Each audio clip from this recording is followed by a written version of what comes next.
अगर उन्होंने ऐसा कहा है तो उनसे कह दीजिए जाके कि वो यशवंत सिन्हा को जानते नहीं है। मैं लड़ने वाला आदमी हूँ और लड़ाई से मैं कभी जिंदगी में नहीं भागा, तो इस लड़ाई से भाग जाऊंगा।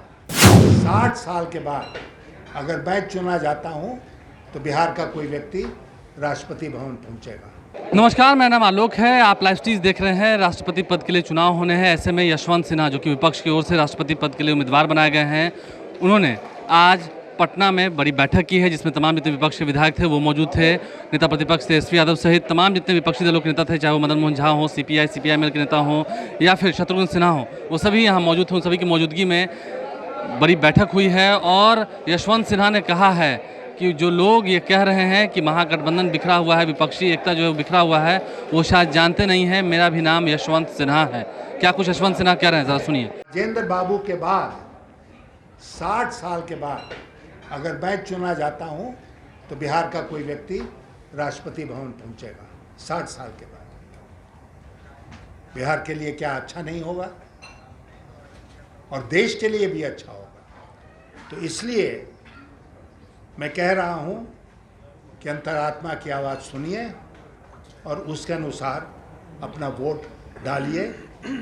मुझे पूरा विश्वास है कि अगर विधायक सांसद अपनी अंतरात्मा की आवाज़ सुनते हैं तो उनका वोट मेरे ही पक्ष में जाएगा। एक बात और मैं कहना चाहता हूं, आज यहां पर आपने देखा कि 6 विपक्षी दलों के लोग इकट्ठे हुए हैं। मैं तेजस्वी जी को, जो प्रतिपक्ष के नेता हैं विधानसभा में, बहुत मैं बधाई देना चाहता हूं कि उन्होंने विपक्षी दलों को एकजुट करने का काम यहाँ किया है। ये जो एकजुटता है ये आगे भी चलती रहे। मुझे पूरा विश्वास है कि तेजस्वी जी के नेतृत्व में यहाँ के सारे दल जो विरोध में हैं सरकार के, वो इकट्ठे रहेंगे और मुझे कोई शक नहीं है कि आने वाले चुनाव में, चाहे वो लोकसभा का चुनाव हो चाहे विधानसभा का चुनाव हो, बिहार की जनता इस विपक्षी एकता को आगे बढ़ाएगी, इस विपक्षी एकता को जिताएगी और जिन गलत लोगों के हाथ में हमारा देश, हमारा प्रदेश और हमारा संविधान चला गया है, उनसे देश की रक्षा करेगी। अरे यार, प्रतिभा सिंह पाटिल भी रह चुकी हैं। प्रतिभा पाटिल का नामांकन जब हुआ था तो वो तस्वीर आपने देखी है?